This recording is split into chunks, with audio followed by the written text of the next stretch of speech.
Now, the Mitsubishi XForce is one of the most intriguing compact crossover SUVs in the market today. With its combination of looks, style, technology, and comfort, it's really underrated, but at its price point, a lot of people are not turning heads, except of course for how it looks. What's going on, guys? Roy Roberts here from Zigwheels.Ph, and today we'll be looking at the more affordable variant of this model. This is the Mitsubishi XForce GLS.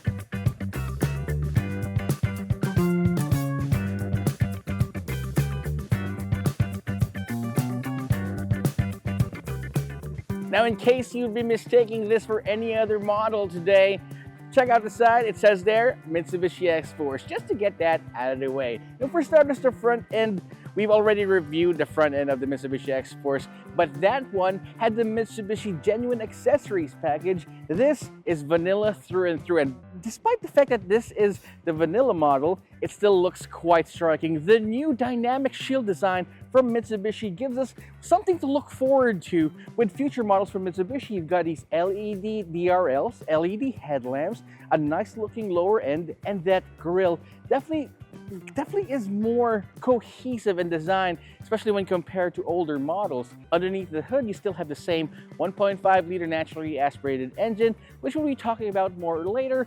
But one big change in the GLS model, you won't see a camera right on top of the windshield, which was included with the advanced driver assistance package in the GT line. But I can say this is definitely a clean looking crossover SUV, one that you should really consider. In the side profile of the Mitsubishi XForce GLS, you'd notice that you won't find any changes at all with the previously reviewed Mitsubishi XForce GT, apart of course from the XForce sticker right here on the side. Still have the same two-tone look. You have the same repeater signals right here and the nice two-tone 17-inch alloy wheels. You still have 193 millimeters of ground clearance, four-wheel disc brakes all around, the nice character lines right here at the bottom, and the clean look all in all. Of course, you got to have those black plastic claddings right here on the side, the two-tone look here. I love how the top roof portion is kind of that glossy black, but the A-pillar is of that matte black variety. And of course, the D pillar is definitely blacked out, but it's definitely one of those busier designs right here. It looks like it's interfolding with each other right here on the side. And of course, you got those LED tail lamps wrapping around right here on the edge. Now, you got those huge muscular haunches right here on the rear fender, giving a more muscular appeal, which I really love in this car. Now, right here at the back, the Mitsubishi XForce doesn't exhibit any distinction from the GT line. You won't even find a badge here that says it's a GLS or a GT. So if you're in the market for an XForce and you're definitely getting the lower end variant, you won't be getting any FOMO by not getting the top of the line variant. You still have the nice looking LED tail lamps right here. And of course, these pods at the bottom giving you a lot more sportiness to the entire look of this car. You still have the shark's fin antenna up top, a nice spoiler right here. Now, you also don't get a power tailgate like the GT, and you still have the same space right here in the back. Of course, you do have your spare tire there at the bottom, and this multi-level floor, giving you more versatility for your interior. If you need even more space, you can fold those rear seats flat. They fold in a... There's been some debate of what the percentage is right here. I guess to say 30, 30, 20, 30, 20. I'm not good in math, but guys, anyway, there's some multi-fold rear seats giving you even more versatility with the interior space. Now, overall, again, if you're getting the lower end XForce, you're not gonna get any fear of missing out with this particular model, except of course if you're wanting to get the advanced driver assist systems. But exterior wise, this looks great, especially if you're getting the Mitsubishi Genuine Accessories package, which you can get even with the lower end model. Let's take a look at the inside and see what other changes it exhibits from the top of the line model. All right, so we're inside the Mitsubishi XForce GLS. Again, this is the lower end variant of the XForce line, and it certainly doesn't feel like it. For example, you've got these nice fabric seats. Of course, they're not leather seats unlike the GT line. And I love how the Mitsubishi X-Force seats are shaped like. I mean, they look like sporty bucket seats, but they're very soft and supportive as well. These side bolsters really support me, especially for driving a little bit aggressively, if you're going around corners and that. It's not like you're gonna go triple digits or so around those corners. You only have a 1.5 liter naturally aspirated engine, but this still is pretty good. You got a black headliner right here. You have the same Yamaha speaker systems all around, and trust me guys, at this price point you can't get any better than these ones. These definitely sound really good, and I'm not really an audiophile myself, but I know what sounds good to me and what doesn't, and these ones are amazing. The steering wheel here is nice and leather wrapped. You don't get the cruise control buttons on the right side unlike on the top of the line GT, but you still have a lot of buttons to play with for your media. Your call buttons are all around it, and it is adjustable for both reach and brake, as you can see. So getting your optimal driving position will be a lot easier than having not to. The seats are also nice and adjustable here as well. You can move forward and back. You can lean back and forward as well, and you can adjust its height, which is nice. It's not power operated, but sometimes I kind of prefer that. Now here you still have your center console. You got your electronic parking brake, automatic brake hold, and even a drive mode selector with the same settings: mud, gravel, wet, and normal. Again, the same with the top of the line GT. You also have this space right here, but unlike the top of the line one, you don't get any wireless chargers, which is just fine. You have this huge 12.3-inch touchscreen infotainment system with both Apple CarPlay and Android Auto, and they're wireless, by the way, which is of course a nice addition to this lower end crossover SUV. We've already tackled what you have right here on the screen. You got a nice animated wallpaper. It's fairly high resolution as well, which is a nice touch. Also, the rear camera, you can see it right there. It has a good, let me just check. It has a good refresh rate, which is more important to me than quality, which is again a nice addition here. You also have an 8-inch multi-information display right there to give you all the information you need for your drive, your driving range. You even have direction, a compass right there, and of course your settings system can be found right here. Here as well, you can go and adjust your vehicle settings on the whole huge screen right here. It even has a climatometer here that actually helps you out with your drive. Now, we received some comments about a climatometer being exclusively for aircraft vehicles, but this is what Mitsubishi calls it, so that's what we're calling it as well. It's very nice. You also have a dual zone automatic climate control right here with an air filter, a Nano EX air filter, which is good because with the air quality in the Philippines, it's definitely not something that you would want to miss out on. So, and I'm glad it still has it right there in the X-Force GLS. I love how the center dashboard here is shaping out to be. Instead of having that jean-like material here in the middle, you have a soft touch leather material, which is nice. It also has a contrast color. Plus, you got these shelves right here to put all your stuff in. Even on the left side, you can put your parking tickets right there. Just make sure to bring it with you when you're leaving your car. Of course, safety first. And the door cards here are not soft touch material, but they have a nice texture to it. That's the diamond pattern right here, diamond for Mitsubishi, right? Again, when it comes to connectivity, you still won't be missing out on a lot because you still have the same number of ports right here. You have a USB-A port, USB-C, and a 12-volt socket, which is again much appreciated. And I absolutely love the black headliner. Just adds a little bit more sportiness inside. This is definitely a nice looking interior to me. It doesn't feel like that I'm buying or I'm getting an entry-level crossover SUV, and that's one of the reasons why I think that the X-Force is an underrated crossover SUV. Trust me, if you drive this, if you get inside this, it really feels pretty premium despite the fact that you have hard touch materials. It's the way it's built that I absolutely like. All right, sitting here in the back seat of the Mitsubishi X-Force GLS, again, you're not missing out on a lot. You don't have the leather seats, sure, but you still have the same number of map pockets here. You have map pockets right here for the left passenger, the right passenger, and a cell phone holder. So if you're cruising on or going on a long trip and you're watching your Netflix, just put it right there, easy, and then it's not going anywhere. because this car isn't going too much above 100 kilometers per hour anyway, so that is nice. You got two AC vents right here in the middle, and again, USB-A and USB-C port, and the floor is fairly flat. Plus, the seats are definitely reclinable. So you got this upright right here, and you got a lot of room for your head here, despite the fact that you're lounging back right here, and a center armrest. The center armrest is actually integrated into the seat.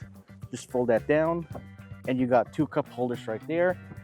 Tons of space for your feet and your legs, and even width-wise. So despite the fact that I am 5'11" and a half, I actually grew an inch, 5'10" and a half. Despite the fact I'm 5'10" and a half, I do have a lot of space for myself, and even width-wise. So this is a nice place to be in. And you do have a dome light. Some cars in this segment don't have dome lights, but you do have it right there, as well as in the back. Just absolutely great. All right, that's enough of that. Let's take this out for a spin. I'm sure that this is going to drive very similarly to the GT model that we earlier reviewed, but I still want to take this out on the road because I want to have any excuse to drive out there in a nice car. So let us go. When you still have the same 1.5 liter naturally aspirated engine up front, mated to a CVT, or a continuously variable transmission. It's powering the front wheels. It's really a no frills, no muss, no fuss driving experience, and it's something I appreciate. It's something that most of us seem to have forgotten about driving. It's not about how fast you can go, because to be honest, you can't really go much faster than the speed limit, but it is responsible. A lot of the power is available at the lower end of the RPM. The CVT has been tuned in a way to make it more responsive at slower speeds during city driving, so you can actually feel it. It's at highway drives where it starts to feel a little huff and puff, if I can say that. But yes, you can definitely be at ease driving a 105 horses and 140 Newton meters of torque, and it's fine. See, I can actually overtake this vehicle, no problems, and again, staying within the speed limit. So that's fine. You have a nice commanding view of the road here. The seats are mounted high up, so it actually gives you a lot of the SUV feel, but to be honest, this steering wheel is quite responsive. It gives you that edge over a lot of the other electronic powered steering vehicles out there, where it's actually giving you more road feel than you signed up for. It's nice. It reminds me a lot of those older hydraulic power steering vehicles without actually having that hydraulic feel. It's nice. You can actually feel the road, and you can enjoy driving with the XForce, and that's what I like right here. The suspension is set up in a way where you got McPherson struts up front and still a torsion bar in the back, but you wouldn't mind. You actually wouldn't feel that type of setup here. It doesn't feel like a penalty box inside. So it's got great suspension. It doesn't feel floaty. It doesn't feel too firm at all. It's just right. It's right there in the Goldilocks zone.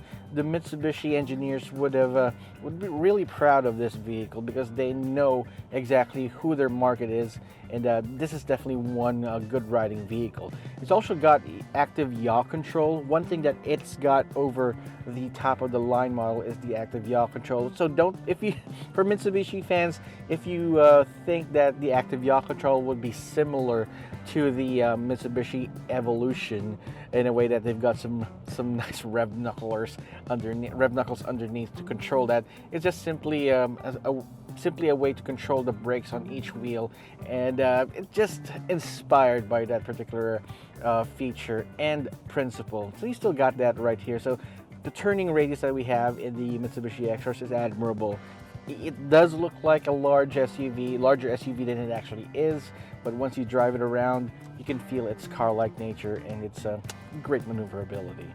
So fuel economy in the Mitsubishi XForce, you can pretty much expect the same figures, but in here I got around 10 kilometers per liter in the city, and on the highway when we tested this out, we got around 17 kilometers per liter, which is not bad at all. We actually drove this for an extended period of time a few months ago with some of my friends in the back, and we were still able to get some good mileage in the highway despite the fact that we got all our things in the back there. So it's fine. This is definitely a nice, efficient vehicle to run, which is to be expected, of course, of a naturally aspirated engine without having to worry about the turbo spooling at all. But just don't expect this to have hybrid levels of fuel efficiency.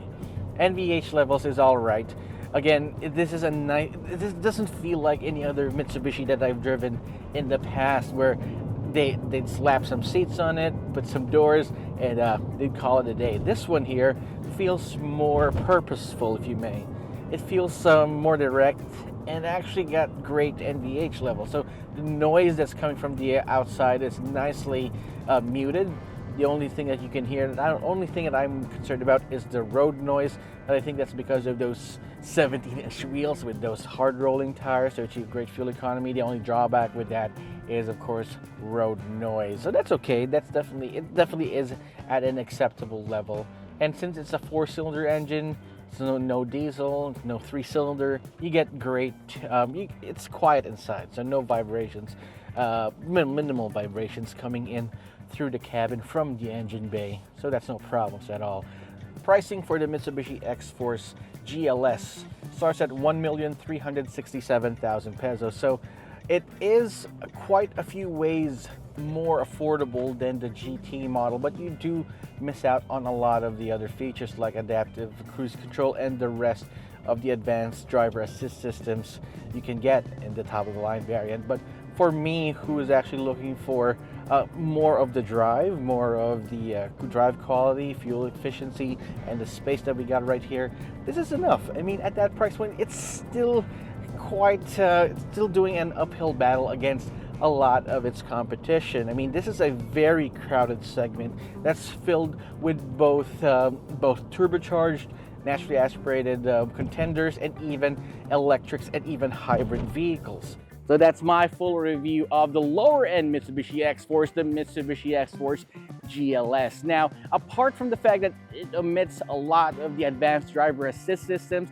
it's still pretty much the same car. You get the nice looking large touchscreen infotainment system, the digital gauge cluster, the comfortable seats, and of course those amazing Yamaha speakers, and of course the good fuel economy. And again, the XForce is one underrated crossover SUV, but I know a lot of people who owns one and who's not regretting getting this. So give me a comment in the comment section down below. Tell me what you think of this lower and more affordable variant of the XForce. And while you're at it, subscribe to our channel and hit that notification icon so you wouldn't miss any of our videos. It's been Roy Robles from Zigwheels.Ph. I will see you guys next time.